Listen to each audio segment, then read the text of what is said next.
Hi friends, and welcome back to First Chapter Friday. For this month, my pick is Exit 13, The Whispering Pines. It is by James Preller, and it is one of our new horror books that just recently came in. So this is the first chapter. Chapter 1. Ash stared out of the side window. They'd been driving since forever. He was in a land somewhere between wakefulness and sleep, reality and dream. The past 100 miles were a groggy, boring blur. The highway was fully dark, not another headlight on the road. The sky seemed starless, blank, the upper atmosphere obscured by clouds. And weirdly, the car was moving slowly. Crawling, really. Willow's voice broke the quiet. "It's so foggy. Can you even see, Dad?" She asked from the back seat. Willow was Ash's older sister by 18 months, seated in arm's reach away. It lately felt like to him that the distance between them was far greater than that. "Ha! Seeing? That's overrated," joked Mr. McGinns. Nobody laughed. He drove with his neck strained forward, hands tightly gripping the steering wheel. The fog creeped along the roadway like a living thing, twisting, snaking, reaching out with cold fingers.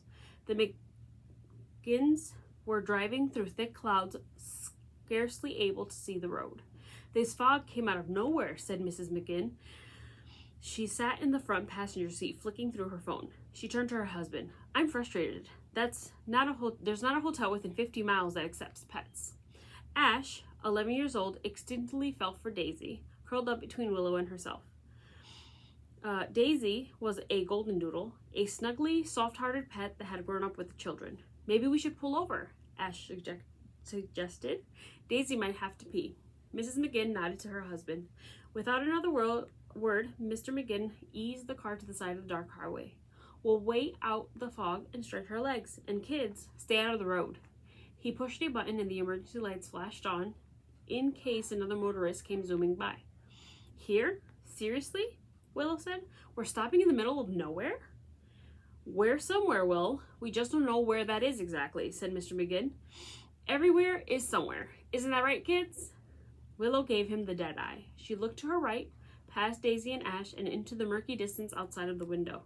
She could make out a line of trees not far from the road. It was hard to tell in the dark. In movies, this is where the axe murderer usually pops out of the forest and chops everybody to pieces. Don't you think, Ash? "Willow, don't tease your brother," Mrs. McGinns said. "Besides, they actually don't use axes anymore. Nowadays, it's usually a machete." Ash clicked the leash onto Daisy's collar. "Ha ha, so funny. You guys don't scare me." "Sure," Willow said doubtfully. "Be safe out there, little brother." The family exited the vehicle except for Willow. She sat, arms crossed, announcing her disapproval. Mr. McGinns sagged against the front quarter panel of the car. His curly red-blonde hair and speckled skin betrayed a Scottish ancestry. He could perfectly imitate Shrek's thick burr. Some might describe him as a big teddy bear and not be far from the truth. Doughy, soft, large, gentle. Mr. McGinns rubbed his tired eyes. Absently, Tricia McGinns, tall, with light brown colored skin and dark hair that flowed past her shoulders in a shiny wave, squeezed the back of her husband's neck. "You look tired. We could all use a break. Driving in this weather is stressful for everyone." She returned her attention to her phone. "Signal's gone. That's weird. Suddenly I'm not getting anything." She looked into the night sky, as if an answer would be provided there. A radio tower, a flickering satellite, something. But the night sky was strangely still. No lights, no stars, no thing at all. As if they had driven into a void. Ash led Daisy into the grass, tugging gently. The ground was damp with dew. The fog swirled and circled around them, brushing against Ash's legs like a hungry cat. A cold breeze stirred. A shiver zippered up Ash's spine. He regretted leaving his hoodie in the car. He walked away from the road and the parked car towards the tree line. The leash went taut behind him. "Come on, Daisy," he pulled. "What's the matter? Are you afraid of the dark?" The dog's legs remained locked in place. Daisy stared into the trees, unwilling to take another step. Leaves rustled. A twig snapped. A shadow moved amid the shadows. Ash heard a faint thumping, then a rhythmic pounding. He turned to Willow, knocking at the window to get his attention.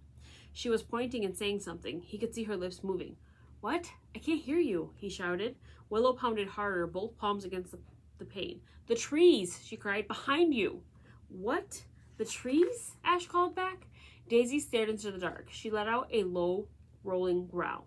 Willow opened the door a crack so she could be heard. She screamed, "Behind you, Ash, from the woods! It's coming!" Dun, dun, dun.